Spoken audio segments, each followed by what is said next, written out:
자, 이번 시간에는 스타트업 창업에 대해서 말씀드리도록 하겠습니다. 사업자는 개인 사업자와 법인 사업자로 나눌 수가 있습니다. 또 개인 사업자는 간이 과세자와 일반 과세자로 나눌 수가 있는데요. 이 기준은 4,800만 원 이상을 내가 연간 벌 것 같다 라고 한다면 일반 과세자로 선택을 하시면 됩니다. 근데 4,800만 원 미만을 내가 벌 것 같다 라고 한다면 간이 과세자로 등록을 하셔서 세금 혜택을 좀 보시는 것도 좋은 선택입니다. 왜냐하면 간이 과세자는 포기할 수 있거든요. 다시 앞으로 돌아와서 이 개인 사업자와 법인 사업자의 가장 큰 차이점은 이 법인 사업자는요, 말 그대로 법으로 된 사람이 하나 생겨난다고 생각을 하시면 돼요. 권리 능력을 갖습니다. 그래서 복잡하고요, 받을 수 있는 사업들도 더 많게 됩니다. 세금 혜택도 있고요. 자, 개인 사업자든 법인 사업자든 사업자는 면세 사업자와 과세 사업자로 나눌 수가 있습니다. 예를 들어서 저희 회사 같은 경우에는 학원과 출판사가 면세 사업자예요. 그래서 부가가치세가 없습니다. 그런데 주식회사 위니브와 연구원은 과세 사업자입니다. 부가가치세 10%를 내요. 자, 사업자 등록을 하기 위해서는 주소지부터 확보할 필요가 있습니다. 임대차 계약서가 필요하고요. 여러분 집도 됩니다. 만약에 개인 사업자라면 임대차 계약서 가지고 세무서 가서 사업자 등록하시면 사업자 등록증이 나옵니다. 끝이에요. 물론 업종에 따라서 인허가를 받아야 될 수도 있습니다. 저희 회사 같은 경우에는 학원과 출판사가 인허가를 받아야 되고요. 출판사 같은 경우에는 동사무소에 먼저 신고를 해야 돼요. 학원 같은 경우에는 교육지원청에 신고를 해야 되죠. 소방법 같은 것도 지켜야 되고요. 불이 났을 때 탈출로가 2개 이상이어야 되고 화장실도 남자 여자 화장실이 나뉘어 있어야 됩니다. 여러분들이 하려는 업종에 따라서 이런 규제가 다 다를 수 있기 때문에 관련된 기관에 전화해 보시고 문서를 받으셔서 꼼꼼하게 읽어보시는 작업이 필요합니다. 자, 법인은 좀 더 까다로워요. 권리 능력을 가지기 때문이죠. 이 권리 능력이라 함은 어떤 것을 소유할 수 있는 권리 같은 것을 얘기를 합니다. 그리고 대표는 곧 법인이 아니에요. 다른 인격체입니다. 여러분들이 법인으로 빚을 지었다면 그거는 법인의 빚이지 대표의 빚이 아니에요. 자, 법인을 창업하기로 했는데 공동 창업자가 있어요. 이 경우에 지분 분배를 어떻게 할지 정해야 합니다. 그런데 누군가는 주도권을 가지고 있어야 돼요. 대표가 어느 정도 지분을 가지고 있어야 된다는 것을 딱 집어 말하기는 어렵습니다. 그런데 50%에서 60% 정도는 대표가 지분을 확보하고 있는 것이 좋습니다. 왜 50에서 60이냐면 스타트업은 의사결정이 빨라야 되는데요. 누가 반대하더라도 밀어붙일 수 있는 지분이라는 거죠. 그리고 투자를 진행하면 진행할수록 내 지분이 줄어들게 되고 최대 주주도 바뀔 수가 있는데요. 50%에서 60%를 가지게 되면 한 3회 정도 진행을 하더라도 대표가 최대 주주예요. 자, 그리고 이렇게 지분 분배가 어느 정도 결정이 됐다면 여러분들이 문서처리를 다 하지 마시고요. 맡기시기를 권해드립니다. 이 문서가 워낙 복잡하기 때문에 혼자 하기 힘들어요. 50만 원 정도면 서류 정리를 깔끔하게 해서 법인을 설립할 수가 있습니다. 저는 헬폼이라는 곳을 이용했어요. 자, 그리고 법인이 설립됐다고 장사를 바로 할 수 있는 게 아니라 각각의 미션들이 있어요. 예를 들어서 통장 개설. 통장 개설이 쉬울 것 같은데 난이도가 3개예요. 사실 개인 사업자라면 난이도가 하나인데 법인 사업자라면 난이도가 3개입니다. 왜냐하면 통장 개설하러 가면 실적이 있어야 통장을 개설해 준대요. 근데 통장이 없는데 어떻게 실적이 있나요? 무한 반복이 되는 거죠.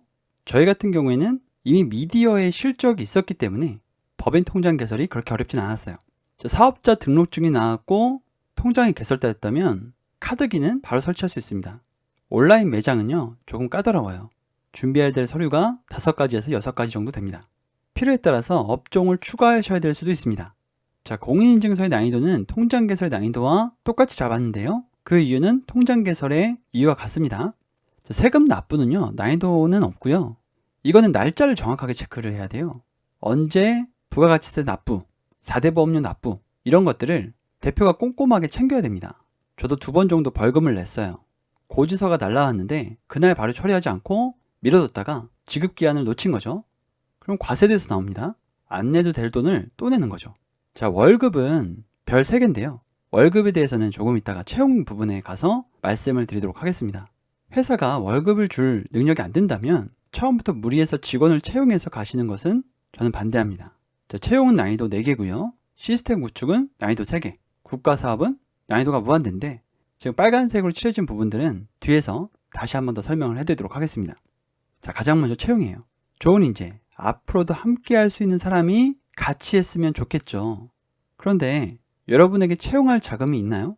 한 명을 채용하게 되면 거의 기본급이 250 정도 나간다고 보시면 됩니다. 월급을 200만 원 주셔도 4대 보험비랑 유지비까지 포함하면 그 정도가 들어요. 그럼 내 월급까지 해서 500 정도라고 치면 연간 6천만 원의 마이너스가 나게 됩니다. 당장 좋은 인재가 있다고, 같이 할 사람이 있다고 같이 시작하는 게 맞는가에 대해서 좀 더 냉정하게 살펴볼 필요가 있어요. 그리고 하나 더, 지원 사업이 있는가를 보시고 지원 사업이 있다고 해서 또 바로 채용하면 안 됩니다. 이 지원 사업이 끝나게 돼도 고용을 유지할 수 있는가 또 판단을 해보셔야 돼요. 자, 좋은 인재, 좋은 사람 구하면 좋죠. 그러면 그 사람들은 뭘 보고 이 회사를 올까요? 현재 아무것도 없는 회사잖아요. 그래서 대표가 좋은 사람, 같이 일할 만한 사람이 되는 것이 전 중요하다고 생각을 합니다. 입장을 바꿔서 여러분들이라면 여러분들 기업에 입사할 건가요? 이름이 없고 월급이 제때 나올지도 모르는 위험한 기업이에요. 좋은 인재일수록 더 좋은 기회가 열려 있습니다. 그런데 굳이 여러분들 회사에 입사할 이유가 있을까요? 저는 그게 대표라고 생각을 합니다. 처음에는요. 지원 사업들이 몰려 있는 것들을 설명해 드릴 건데요.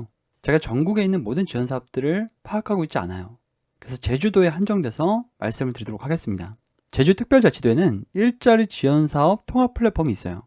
여기에 가게 되시면 청년 취업 지원, 희망 프로젝트 같은 프로젝트들이 여러 개가 있습니다. 제주도에서 지원하고 있는 대표 사업으로 청년을 고용하면 사업주에게 70에서 80을 지원해주는 프로그램이 있습니다.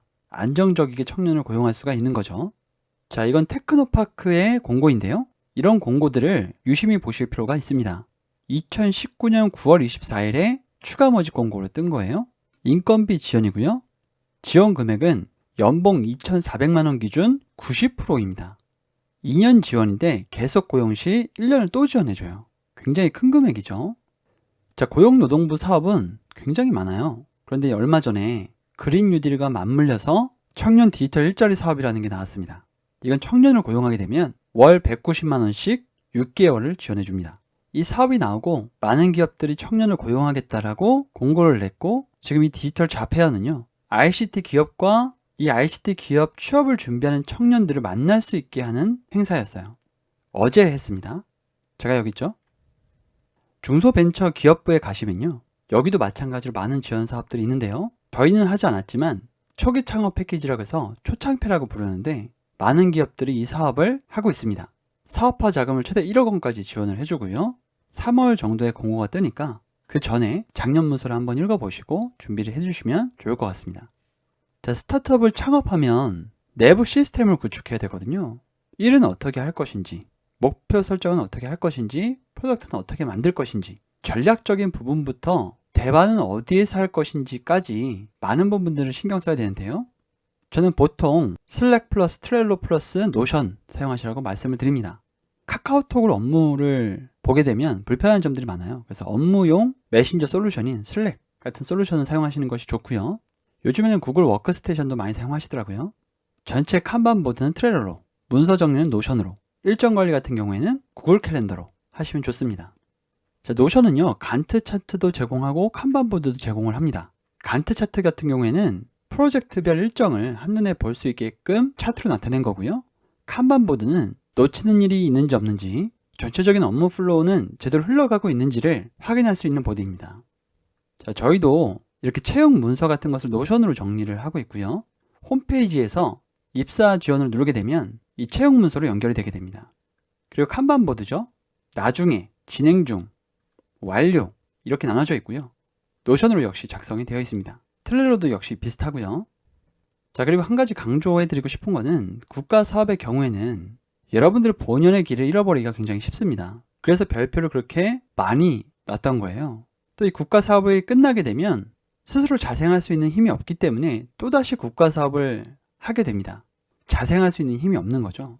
이렇게 자생할 수 있는 힘이 없는 국가 사업만 계속 하게 되는 기업을 좀비 기업이라고 부릅니다. 그렇다고 국가 사업을 아예 하지 말라 이런 얘기는 아니고요. 원래 할 사업이었는데 맞춤형 사업이 나왔다 싶다면 대표의 판단 하에 상황에 맞게 하시는 것이 좋습니다. 창업을 스펙으로 쌓기 위해서 창업을 한다든지 취업이 안 돼서 창업을 하는 경우는 극히 안 좋은 것이라고 저는 생각을 합니다. 왜냐하면 창업 생태계는 야생에 가깝거든요. 월급을 3개월만 밀려도 빚이 천 단위로 나오게 돼요. 회사가 망해도 대표가 취업해서 이 돈을 혼자 갚아야 될 수도 있습니다. 그래서 저는 문제 발견을 창업의 가장 중요한 요건으로 두고 싶습니다. 해결할 문제가 내 주위에 있는가? 그것을 왜 다른 사람이 아닌 내가 해야 되는가? 내가 이것을 끌어갈 능력은 되는가? 그런 것에 대한 고찰이 필요하다고 생각을 합니다. 자, 이건 얼마 전에 미디엄에 연재했던 글인데요. 많은 분들이 공감을 해주셔서 여러분들에게도 함께 소개를 해드립니다. 스타트업 정부 사업 하지 말라는 글입니다. 사랑할 제품을 만드는데 집중하라는 글이죠. 지속 가능하게 만들어야 합니다. 정부 사업만 하다가 사업이 끝날 수도 있어요. 정부 사업의 금액이 당장 큰 금액일 수도 있지만 이 사업들도 만만치가 않습니다. 그래서 내 몸을 불살라 얻는 수익과도 같아요. 끝나면 아무것도 안 남는 상태, 공허 상태가 되는 거죠. 근데 그 시간에 여러분들이 사용할 만한 제품을 만드셨다면 그 제품이 더 큰 일을 할 수도 있습니다. 아까 낙타 얘기했죠. 저는 심지어 지속 가능함이 혁신의 전부이지 않을까라는 생각을 가지고 있습니다. 그 MBC 인터뷰를 했던 적이 있는데요. 이런 질문을 받았어요. 제주에서 어떻게 하면 유니콘이 나올 수 있을까요? 근데 사실 저는 유니콘에 관심이 없었습니다. 왜냐하면 저희는 유니콘을 만들기 위해서 사업을 하고 있는 것이 아니기 때문이죠. 지역사회를 변화시키고 나라와 세계를 변화시키는 것은 너무 큰 일이어서 우리가 할 일은 아니라고 생각을 하고요. 지역의 형과 동생의 일할 일자리를 창출하고 지역사회에 생기를 불어넣는 것으로 저희 회사는 만족하고 있어요. 어쨌든 유니콘이든 낙타든 우리가 할 일을 지금 하는 것 뿐이죠. 자, 이번 시간은 여기까지 하도록 하겠습니다. 감사합니다.